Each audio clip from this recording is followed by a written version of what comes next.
రవి స్వామి. అమ్మా బాగున్నారా? నమస్కారం స్వామి, బాగున్నాను. నమస్కారం. నమస్కారం. బాగున్నారా? నిన్న బిజీగా ఉన్నారా? లేదమ్మా, నేను ఇప్పుడే లంచ్ చేసి కూర్చున్నాను.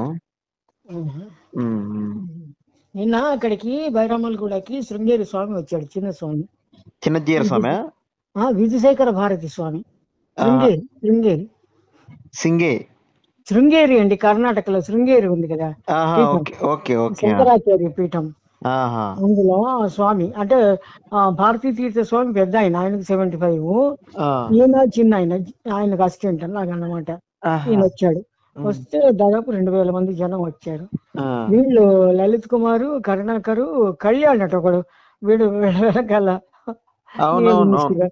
నియోగ మిస్టిగాడు ఇంకొకటి తయారైనాడు. వీళ్ళు సంపాదించుకుంటున్నారు, నేను ఎందుకు సంపాదించుకోకూడదని. సరే, వాళ్ళ ముగ్గురిని స్వామి గుర్తుపట్టి పేరు పేరున చెప్పాడు, వీళ్ళ ముగ్గురు పేర్లను. ఉమ్. అంటే నాకు ఆశ్చర్యం అయింది. వీళ్ళు ఆయనకు తెలిసి ఉండదు, ఆయనకి ఇవన్నీ పరిశీలించడమే పనే. ఆర్షధర్మాన్ని నిలబెడుతున్నారండి అని ఎవరో చెప్పుంటారు, ఓహో అనుకో ఉంటాడు. నేను వాళ్ళందరూ ఎక్కడ తోసుకుంటూ వెళ్ళారు, కానీ నేను వెళ్ళలే. ఎందుకంటే శృంగేరిలో మేము శతవధానానికి వెళ్ళినప్పుడు స్వామి పీఠం మీద కూర్చుంటే మేము 2 అడుగుల దూరంలో నేల మీద కూర్చొని పద్యాలు చదివాం, సమస్యలు ఇచ్చాం. స్వామి దర్శనం దగ్గర నుంచి అయింది. ఎందుకంటే నేను తోసుకుంటూ ఏం పోలేదు. సరే, వాట్ ఎవర్ ఇట్ ఈస్. ఏంటనంటే ఇప్పుడు నాకు 2 విషయాలు మనసులోకి వచ్చాయి స్వామి చెప్దామని. ఏంటంటే ఇప్పుడు ఒక బలహీనుని పట్టుకొని 4 పడేసి కొడుతున్నారు అనుకోండి, వాడు ప్రతిఘటించట్లా. అప్పుడు ఎవరి మీద సానుభూతి కలుగుతుంది జనాలకి? బలహీనుడి మీదనే, బలహీనుడి మీదనే జరుగుతుంది. ఇప్పుడు 4 చేరి క్రిస్టియానిటీ మీద అటాక్ చేస్తుంటే ఎవరికైనా క్రిస్టియానిటీ మీద సింపతి జరుగుతుంది. ఏంటి వాళ్ళు చేసిన తప్పు?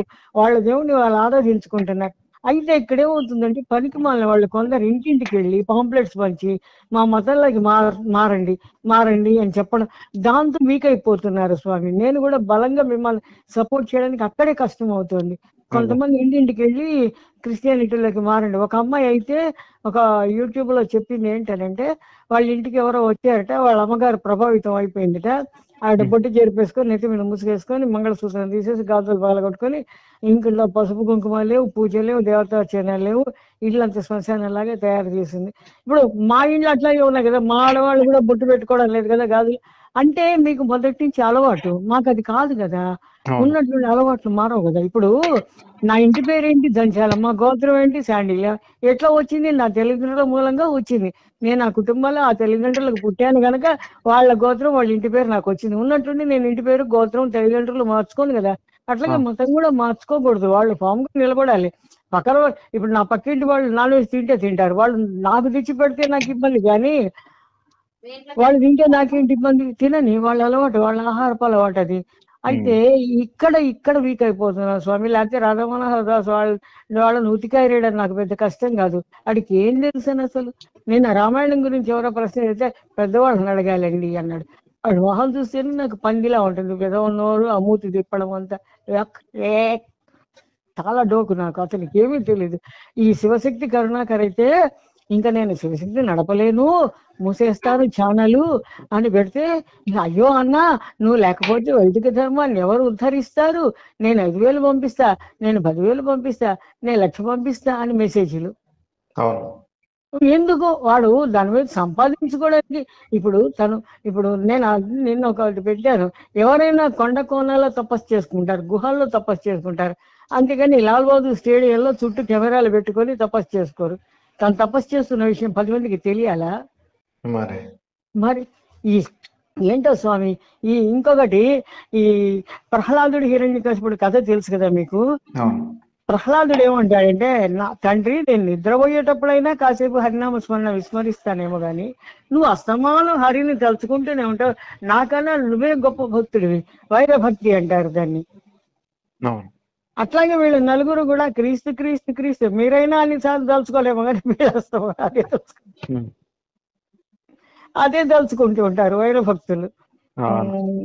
ఏంటో వాళ్ళ మూర్ఖత్వం అనుకోవాలా, అమాయకత్వం అనుకోవాలా, నాకు అర్థం కావాలి.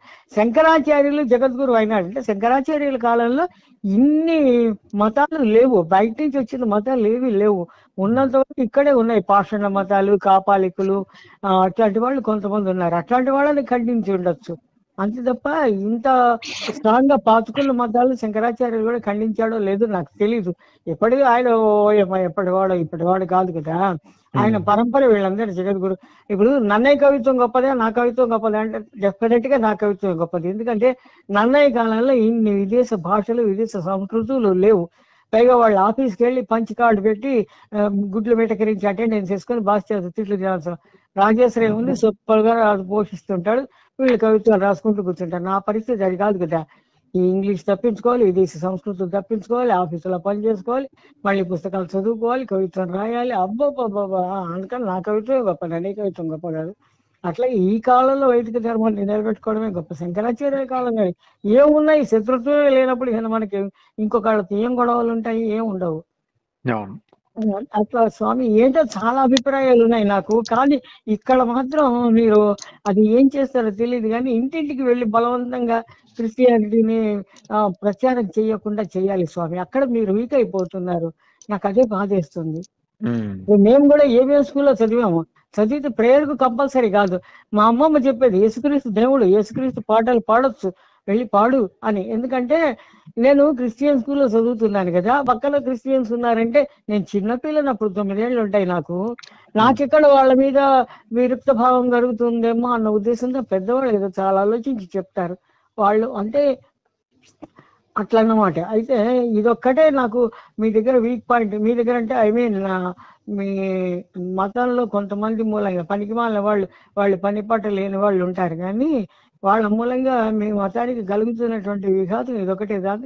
నాలాంటి వాళ్ళు స్ట్రాంగ్ గా సపోర్ట్ చేయలేకుండా ఉన్నాయి. లేకపోతే రాధా మనోహర్ దాస్ని, లలిత్ కుమార్ని, కరుణాకర్ సుగుణని, కళ్యాణిని వీళ్ళందరినీ ఉతికాయ రెడ్డి నాకు 3 నిమిషాల పని, పెద్ద కష్టం కాదు.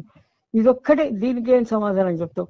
ఇప్పుడు పైగా ఈ ఎవరు ఆయన పేరేంటి, చాగంటి కోటేశ్వరం ప్రవచనాలు చెప్తున్నాను. నేను ఇంద్రుడు అహల్య గౌతముడే కథ చెప్తాడు. ఎందుకు చెప్పినట్లు? ఇంద్రుడు వాల్మీకి రామాయణంలో ఉంది, అహల్యకి ఇంద్రుడి మీద మోజు, ఇంద్రుడు సురలోక వైభవాలు అనుభవిస్తున్నాడు, ప్రపంచంలో అందరికన్నా అతడే గొప్పవాడు, అతన్ని చేసుకుంటే ఆ వైభవాలని నాకు దక్కుతాయి, ఈ సన్యాసం చేసుకున్నానని బాధపడ్డది. ఇంద్రుడు గౌతముడి రూపంలో వస్తే నువ్వు వచ్చింది ఇంద్రుడివేనని నాకు తెలిసి, ఇందుకు దొంగ వేషం నేను మామూలు రూపంలో వచ్చేయాలని అని చెప్పేసి ఎంత అసహ్యంగా మాట్లాడుతున్న ప్రవచనాలని పేరు పెట్టుకుని బూతులేంటి స్వామి? నువ్వు ఏ అవయవానికి తృప్తిపరచడానికి వచ్చావో ఇక్కడికి, ఆ అవయవం ఊడి పడిపోతుంది అని గౌతముడు చెప్పించాడు ఇంద్రుడిని. అంతకన్నా బూతు ఇంకొకటి ఉందా? ఆ పేరు చెప్పొచ్చు, XYZ అని పేరు చెప్పకపోవచ్చు, కానీ ఇవన్నీ ప్రవచనాలుగా వీళ్ళు తల ఊపడమా? నిన్న మా అమీర్ అన్నయ్య అంటే అమీర్ సాహిబులు వాళ్ళు కాకినాడలో ఉంటాడు, సామర్లకోటలో. ఆయన పద్య నాటకాలు వేస్తుంటాడు. మా నాటకాల్లో రావణాసురుడు వేసాడు. మొన్న మేము వాళ్ళ ఇంటికి వెళ్ళాను, ఇక్కడ ఎక్కడంటే ఏదో ఉంది కాలనీ, అక్కడికి వెళ్ళాను. అక్కడికి వెళ్తే వాళ్ళ మనవడు వచ్చి స్కూటర్ మీద తీసుకెళ్ళాడు కాలనీ లోపలికి. తీసుకెళ్ళిన తర్వాత అదే ఎక్కడంటే ఈసీల తర్వాత ఏదో నగర్ ఉంది, అక్కడికి వెళ్ళాను. అక్కడికి వెళ్ళిన తర్వాత వాళ్ళ మనవడు వచ్చి తీసుకెళ్ళాడు, మళ్ళీ మనవడు వచ్చి బస్ స్టాప్లో దింపి వెళ్ళాడు. అప్పుడు అమీర్ అన్నయ్య ఏమంటున్నా అంటే, అమ్మా ఇదే చెప్పాను నేను, అన్నయ్య ఇట్లా ఎందుకు మాట్లాడుతున్నారు ప్రవచనకర్తలని పేరు పెట్టుకొని అంటే, అమ్మ నెగటివ్ ఆకర్షించినంత పవర్ఫుల్ గా పాజిటివ్ ఆకర్షించదు జనాల్ని. నెగటివ్ చెప్తే ప్రతివాడు అబ్బా అలాగా అని గుడ్లు మెటకరించి చెవులు రెక్కించి వింటాడు, పాజిటివ్ చెప్తే వాడు పట్టించుకోడు, అది డాక్టిక్స్ అని చెప్పాడు. దాని మూలంగా ప్రజలకి ఇంటి ఉపయోగం. ఇంకోసారి చేస్తారావు కానీ ప్రత్యక్షంగా నాకు కనపడితే, ఏమయ్యా నువ్వు చెప్పావు కదా ఇంద్రుడి మీద మోజు అహల్యకని, అట్లాగే అందరూ పరపురుషుల మీద మోజు పెట్టుకొని వారి ప్రియుడితో కలిసి భర్తను చంపిన భార్య అని చెప్పేసి న్యూస్లు 10 చోట్ల వస్తున్నాయి, దానికి నీ ప్రవచనమే కారణము అని చెప్పి గుర్తి ఆరేస్తావాడిని. ఆరేస్తాను, డౌట్ లేదు. అమ్మా నేను అస్సలు నిజం మాట్లాడడానికి భయం ఎందుకు స్వామి చెప్పండి?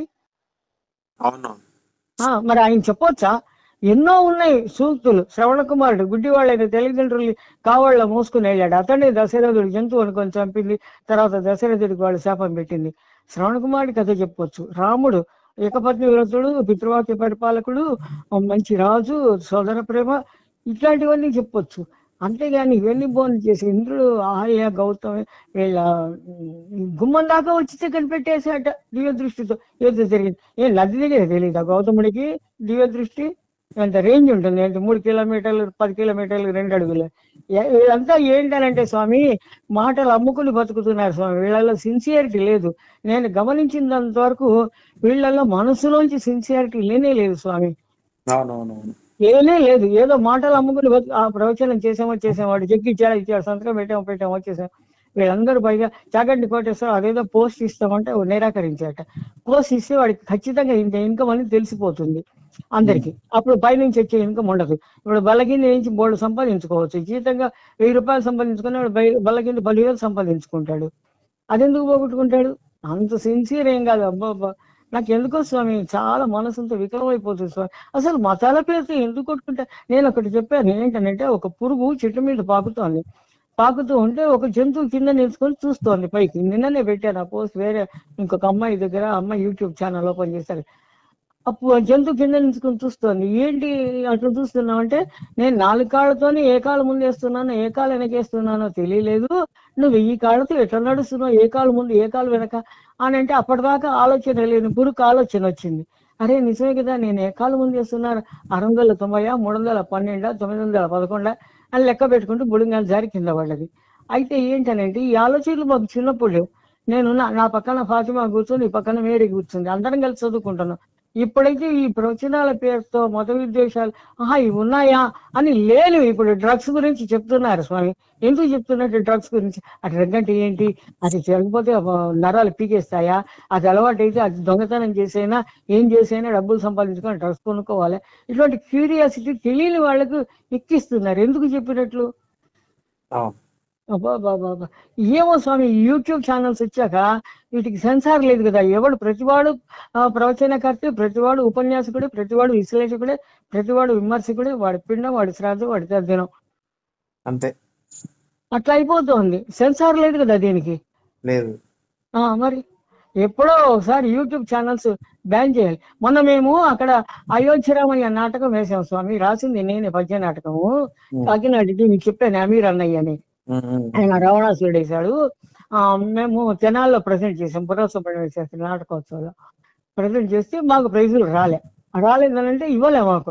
వాళ్ళు కొనుక్కున్నారు ప్రైజులు, డబ్బెట్టి అమ్ముకున్నారు, కొనుక్కున్నారు ప్రైజులు. కొంచెం మాకు అర్థం అయిపోయింది. అంత హార్డ్గా మా నాటకం సెలెక్ట్ అవ్వడమే గొప్ప. అది ఒకటి అయిపోయింది.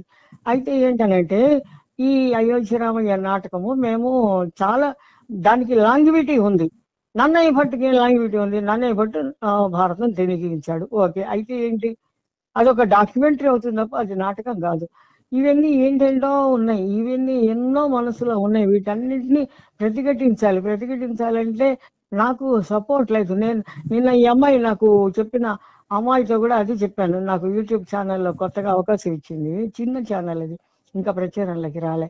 ఏంటనంటే మంచి వాళ్ళకి అవకాశం ఇస్తే ఈ సూడో కుహానా పండితులు పడిపోతారు. వీళ్ళెవ్వరు నిలబడరు నా ముందు. మీరే చూస్తున్నారు కదా స్వామి, నేను మాట్లాడే తీరు పద్ధతిగా ఉందా లేకపోతే ఏదో పిచ్చిబాబులాగా ఉందా? సూపర్. అదే కదా స్వామి. అయితే వీళ్ళు పడిపోతారు. అందుకని వీళ్ళు కుహనా పండితులు పైకి రాన్నారు. పైగా ఈ ఛానల్స్ వాళ్ళు కూడా పాము చావదు కర్ర విరగదు. డిస్కషన్ ఉన్నప్పుడు ఒక అవుట్కమ్ ఉండాలి. ఒకటి వాదిస్తాడు, రెండో వాడు ఇంకొకటి వాదిస్తాడు.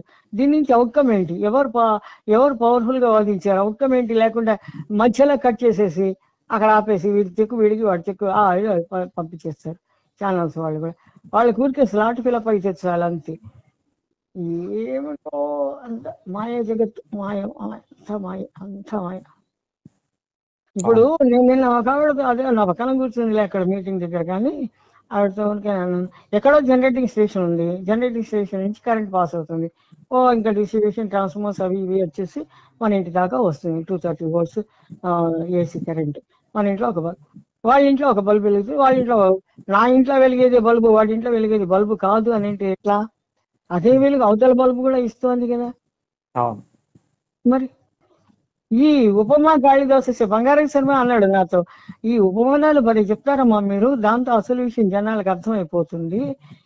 వాళ్ళు మీరు అనుకోకుండా ప్రతిదానికి ఉపమానం చెప్పేస్తుంటారు అని. అట్లా చాలా ఉంది స్వామి. జనాలంతా మూర్ఖత్వం వైపు ఇంకా మూర్ఖులుగా తయారు చేస్తున్నారు తప్ప అవును. చివరికి ఏమవుతుందంటే వద్దు. ఆ ఇది ఎందుకు చెప్పొచ్చానంటే ఇదంతా అయోధ్య రామయ్య. ఈ పరిషత్తు నాటకాలలో ఏం చేస్తున్నారంటే రాముడు శాంత స్వభావుడు, హీరోదాత్తుడు. అయితే గంభీరంగా ఉంటుంది రాముడి క్యారెక్టర్.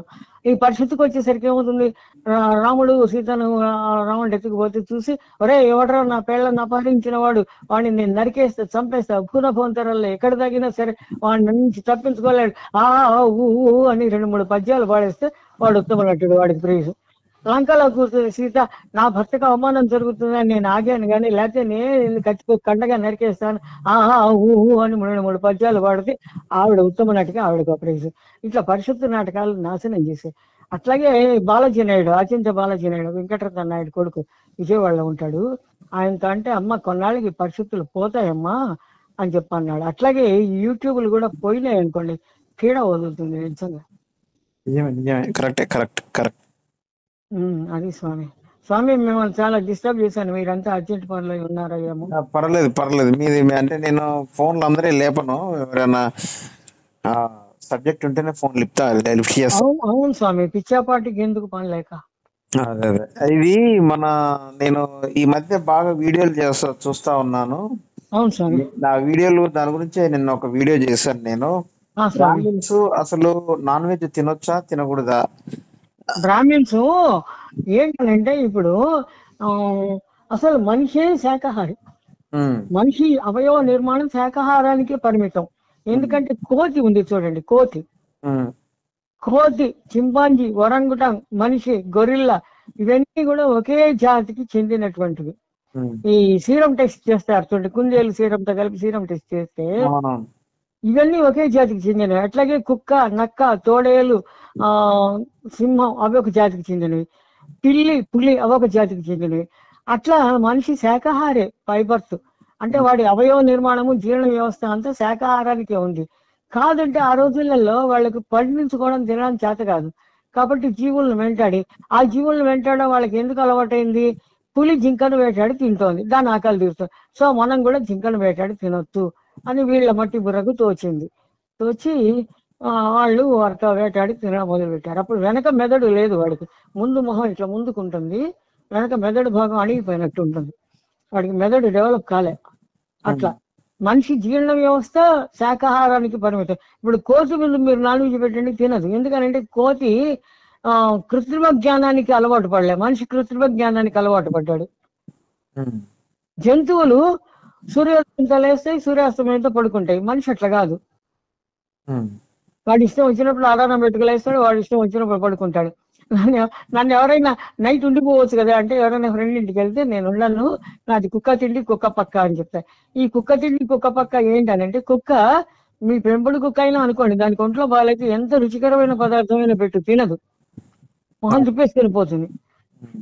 అదే మనిషి అనుకో, నా చేతితో చేశానమ్మా, నెయ్యి లడ్డమ్మా, ఒక్కటేసుకోమా, మా అమ్మగది ఇంకొకటి వేసుకోమా, మా అమ్మగది ఇంకొకటి వేసుకోమా అంటే మొహమాటానికి పోతాము, తింటాము, రోగాలు తెచ్చుకుంటాం. ఇంకా కుక్క పక్క ఏంటనంటే, కుక్క ఎక్కడైనా ఒక చోట పడుకోవడం అలవాటు చేసుకుంది అనుకో, దేశం అంతా తిరిగినా మళ్ళీ రాత్రికి వచ్చి అక్కడే పడుకుంటుంది, వేరే చోటికి పోదు. అందుకని అది కుక్క తిండి కుక్క పక్క, ఎవరి దగ్గర పడుకోదు. అయితే నా దగ్గరకు వచ్చిన వీడియోలు ఏంటంటే, మన బ్రాహ్మణ పూజారీలు అంటే మన దేవుడు గుళ్ళ దగ్గర పెళ్లిళ్ళు చేసి పక్షుల దగ్గర మంత్రాలు చదివే పూజారీలు, జంజం వేసుకున్న పూజారీలు, గుళ్ళ దగ్గర పొద్దున్నే పూజలు చేసే ఈ పూజారీలు వీడియోలు నా దగ్గరికి దాదాపు ఒక 170 వీడియోలు వచ్చినాయి నా దగ్గరికి. 170 వీడియోలలో ఏముందనంటే, ఒక వీడియోలో దొంగతనంగా ఒక దగ్గర కూర్చొని మటన్ చికెన్ మొత్తానికైతే బిర్యానీ ఇది పాత సామెత ఉంది, శ్రీమతి రామాంజయ నమః చిన్న చేపలు ధరంత అని. దొంగతనంగా ముసుగేసుకొని వెళ్ళి చేపలు కొనుక్కుంటారు, ప్రత్యేకించి వైష్ణవులు కొంటారు అని ఒకటి ఉండేది. మా అమ్మ చెప్తుండేది ఈ సామెత, మా శ్రీమతి రామాంజనేయ చిన్న చేపల ధర ఎంత అని, దొంగతనంగా తింటారని అని. అంటే ఏంటనంటే ఇప్పుడు ఈ కాలంలో ఏంటనంటే ఫ్రెండ్షిప్స్ అనేసి, ఫ్రెండ్స్ వాళ్ళ ప్రభావం మూలంగా గాంధీ ఆయన కోమటి వైశ్య కమ్యూనిటీ, అయితే ఆయన గుజరాత్ వైశ్యులు, అయితే ఆయన శాకాహారి. అయితే వీళ్ళెవరో బలవంతంగా నాన్ వెజ్ తినిపించారట. ఎందుకనంటే ఫ్రీడమ్ ఫైట్ అప్పుడు బలం కావాలి, దేహ బలం కావాలంటే నాన్ వెజ్. ఇప్పుడు ఎందుకంటే మిలిటరీలో బ్రాహ్మణులు తింటారు, ఎందుకంటే వాళ్ళకి బలం, శారీరక బలం కావాలి. బ్రాహ్మణులైనా తింటారు. ఎందుకు, మాకు తెలిసిన ఎల్ఆర్ నారాయణ అని ఇంజనీర్స్ ఇన్స్టిట్యూషన్ ఆఫ్ ఇంజనీర్స్ లో సెక్రటరీగా ఉండేవాడు. ఆయన నాన్ వెజ్ తినేవాడు. ఆయన భార్య కళ్యాణి, ఆవిడ వెజిటేరియన్ సెక్షన్ లోకి వెళ్ళేది. ఎందుకంటే మిలిటరీలో బ్రాహ్మణులు కూడా తింటారు. అయితే ఈ పూర్వకాలం కర్మకాండలలో నాన్ వెజ్ పెట్టేవాళ్ళు. అదేది చాబట్టిన కుందేటికి 3 కాళ్ళు. ఈ ఇక్ష్వాకు వంశంలో చివరి వాడు దండుడు అనేవాడు. ఆ దండుడు అనేవాడికి వశిష్ఠుడు కులగురువుగా వెళ్ళి తరాల నుంచి ఉంటున్నాడు. అరే అట్లా కుందేలను తీసుకురారా పితృకార్యానికి అని అంటే, వాడు వెళ్ళి పితృకార్యానికి కుందేలు తీసుకొచ్చి కొంత దూరం వచ్చేసరికి ఆకలి కాగలేక ఒక కాలు విరుచుకొని కాల్చుకు తినేసాడు. తినేసిన తర్వాత వచ్చి కుందేలను తీసుకొచ్చి గురువు ముందు పెట్టాడు. ఏరా ఇది అని అంటే, నేను పట్టుకున్న కుందేటికి 3 కాళ్ళు ఉన్నాయి గురువు గారు అన్నట్టు. అదే దాబట్టిన కుందేటికి 3 కాళ్ళు అని చెప్పి అంటారు కదా మొండితనంగా వాదించేవాడు. అయితే అప్పుడు శిష్యుడు దివ్య దృష్టి చూసి వీడు తినేసాడని చెప్పి చివరి వాడు ఆ రాజ్యం అంతా బట్టి కప్పపోయి అది దండకారణ్యం అయిపోయింది. డక్కన్ ప్లాటో అదే అయిపోయింది. తర్వాత లేదు ఇక్ష్వాకు వంశం దండుడి తర్వాత. ఇప్పుడు అప్పుడు పితృకార్యాల్లో తినేవాళ్ళు దానికి ప్రత్యామ్నాయంగా మినప పెట్టారు. మినపగారెలు కంపల్సరీ పెడతారు పితృకార్యాల్లో. అంటే నాన్ వెజ్ లో ఉండే పోషకత్వాలు, ప్రోటీన్స్, అన్ని ఫ్యాట్స్, ప్రోటీన్స్ ఉంటాయని దీనిలో మెనుములో మినపగారెలు పెట్టేవాళ్ళు ప్రత్యామ్నాయంగా. మరి బ్రాహ్మణులు తిన్నారా అంటే, ఇప్పుడు మా దగ్గర వైదికులు నియములు అనే శాఖల్లో తేడా ఉంది. వైదికులు తద్దినాలు పెట్టిస్తారు, పెళ్లిళ్ళు చేయిస్తారు, సంభావాల మీద బతుకుతారు.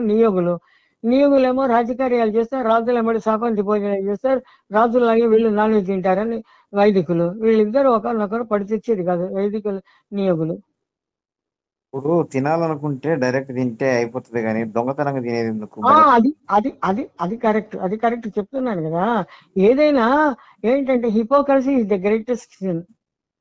కపట వర్తనం కన్నా పాపం ఇంకొకటి లేదు. మనసులో ఉన్నది చెప్పేసి స్పష్టంగా.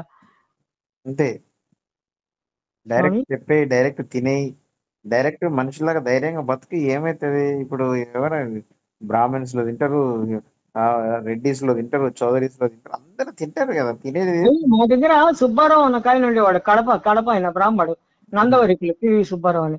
ఆయన ఏం చేసేవాడు, వాళ్ళ ఊరు వెళ్తేనట ముందు బ్యాగ్ తీసుకెళ్లి వాళ్ళ ఇంట్లో పడేసి రెడ్ల ఇంటికి వెళ్ళి శుభ్రంగా నాన్ వెజ్ తిని తర్వాతనే వస్తాను మా ఇంటికి అని చెప్పాడు. స్పష్టంగా ఆఫీసులోనే చెప్పాడు.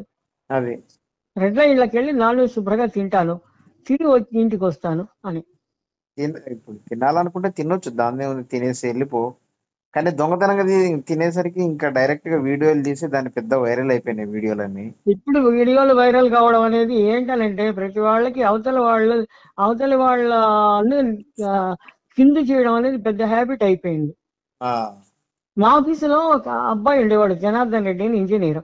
మేమేమంటే ఎవరైనా ఇప్పుడు ఏది చెప్పినా దానికి నెగిటివ్ చెప్తుంటాడు అతను. ఇప్పుడు ఫర్ ఎగ్జాంపుల్ సమ్మర్ లో పిల్లల్ని ఖాళీగా ఉంచకూడదు, ఏదైనా షార్ట్ టర్మ్ కోర్సులో చేర్పించాలి, లేకపోతే వాళ్ళు సోమర్లు అయిపోతారు అని ఎవరైనా అన్నారు అనుకోండి, అబ్బాయి లేదండి నేను అట్లా చేయను, పిల్లల్ని రిలాక్స్ అవనిస్తా, సంవత్సరంతో చదివి మళ్ళీ సమ్మర్ వెకేషన్ లో కూడా చదవడం అంటాడు.